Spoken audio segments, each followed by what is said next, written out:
একটা মেয়ে কতটা সহনশীল এই ভিডিও দেখলে পরে বুঝতে পারবেন। ভোর সকালে মেয়েটার হঠাৎ করে পেটের মধ্যে ব্যথা শুরু করে।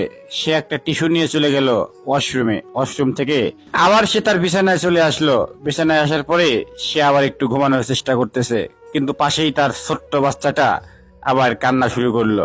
দেখেন, কান্না শুরু করার পরে মেয়েটা উঠে বসে তাকে আবার কান্না বন্ধ করার চেষ্টা করতেছে। এইদিকে আবার সকালে রান্না করতে হবে, কারণ সকালবেলা তার স্বামী যাবে আবার অফিসে। বাচ্চাটাকে আবার অনেক আদর করে ভালোবাসা দিয়ে ঘুম নিয়ে আসলো, আবার তাকে রান্না করতে হবে। দেখেন, বাচ্চাটাকে আবার ঘুমিয়ে রাখলো।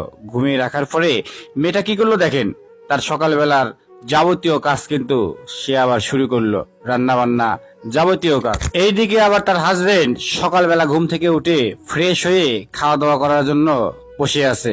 খাওয়া দাওয়া করে আবার সে অফিসে যাবে। দেখেন, তার লক্ষ্মী বউ তাকে সুন্দর করে খাবার নিয়ে এসে দিল। সে খাওয়া দাওয়া করতেছে। খাওয়া দাওয়া শেষ করে কিন্তু লক্ষ্মী স্বামী আবার চলে গেল অফিসে। আমাদের সমাজে অনেক ছেলে মানুষ আছে যারা তাদের বউকে কিন্তু বেশি ভালোবাসে না, যত্ন করে না। আসলে একটা মেয়ে কতটা কষ্ট করে এটা একমাত্র সঠিক পুরুষ গুরুত্ব দেয়, তাছাড়া কিন্তু কেউ গুরুত্ব দিতে চায় না। দেখেন, তার স্বামী অফিসে যাওয়ার পরে মেয়েটা কিন্তু তার ছেলে মেয়েকে সামলাইতেছে এবং বাসার অন্যান্য কাজ কিন্তু করতেছে। আসলে একটা মেয়ে সারাটা দিন কিন্তু এরকম কাজ করে।